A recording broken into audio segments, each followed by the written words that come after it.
অনুষ্ঠিত হলো সাবেক স্বাস্থ্য প্রতিমন্ত্রী মিজানুর রহমান সিনহার প্রথম জানাজা। সংসদ ভবনের দক্ষিণ প্লাজায় অংশ নেন প্রধানমন্ত্রী Tarique Rahman, speaker, deputy speaker সহ সংসদ সদস্যরা। এ সময় দেশের রাজনীতি ও অর্থনীতিতে মিজানুর রহমান সিনহার অবদান স্মরণ করেন তারা। 16 মে রাতে সিঙ্গাপুরে চিকিৎসাধীন অবস্থায় মৃত্যুবরণ করেন দ্য অ্যাকমি ল্যাবরেটরিজের ব্যবস্থাপনা পরিচালক, সাবেক স্বাস্থ্য প্রতিমন্ত্রী, বিএনপির সাবেক কোষাধ্যক্ষ এবং মুন্সিগঞ্জ জেলা বিএনপির আহ্বায়ক মিজানুর রহমান সিনহা। 1996 ও 2001 সালের নির্বাচনে মুন্সিগঞ্জ 2 আসন থেকে সংসদ সদস্য নির্বাচিত হন প্রবীণ এই রাজনীতিক। তাই মরদেহ দেশে ফেরানোর পর প্রিয় সংসদ ভবন প্রাঙ্গণে নেওয়া হয়। রোববার বেলা 11:30টায় মিজানুর রহমান সিনহার প্রথম নামাজে জানাজা অনুষ্ঠিত হয় সংসদের দক্ষিণ প্লাজায়, যেখানে যোগ দেন প্রধানমন্ত্রী তারেক রহমান।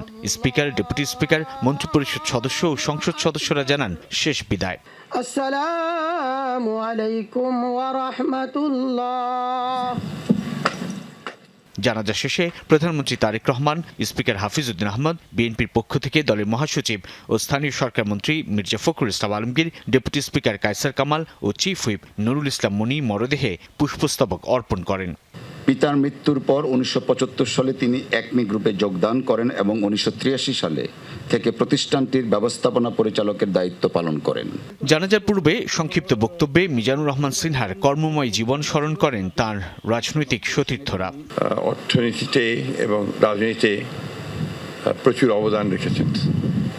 তার মৃত্যুতে নিঃসন্দেহে আমরা একজন জনহিতৈষী, সৎ রাজনীতিককে হারালাম, একই সঙ্গে দেশের একজন অত্যন্ত উঁচু দরের শিল্পপতিকেও হারালাম। অমায়িক বন্ধুবৎসল একজন দিলখোলা মানুষকে আমরা হারালাম। তিনি শিল্পক্ষেত্রেও অনেক কৃতিত্বের স্বাক্ষর রেখেছেন, সাথে সাথে জাতীয় সংসদে এবং তার রাজনৈতিক জীবনেও সকলের কাছে প্রিয়ভাজন হয়েছিলেন। যতদিন এই দলে ছিলেন ততদিন দলের উন্নয়নের জন্য, দেশের উন্নয়নের জন্য, মানুষের কল্যাণের জন্য তিনি ব্রতী ছিলেন এবং বিএনপি আদর্শে লালিত হয়ে তিনি বাংলাদেশের তার যত জায়গা ছিল সকল জায়গায় বিএনপি আদর্শ প্রতিষ্ঠিত করার জন্য তিনি আপ্রাণ চেষ্টা করেছেন। 83 বছর বয়সী মিজানুর রহমান সিনহা 1990 সালে যোগ দেন বিএনপির রাজনীতিতে। দেশের ওষুধ শিল্পে গুরুত্বপূর্ণ অবদান রাখা এই উদ্যোক্তার মৃত্যুতে শোক জানান উপস্থিত সকলে।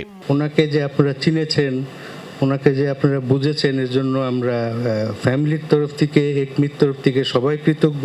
সাইফুদ্দিন রবিন, যমুনা নিউজ, ঢাকা।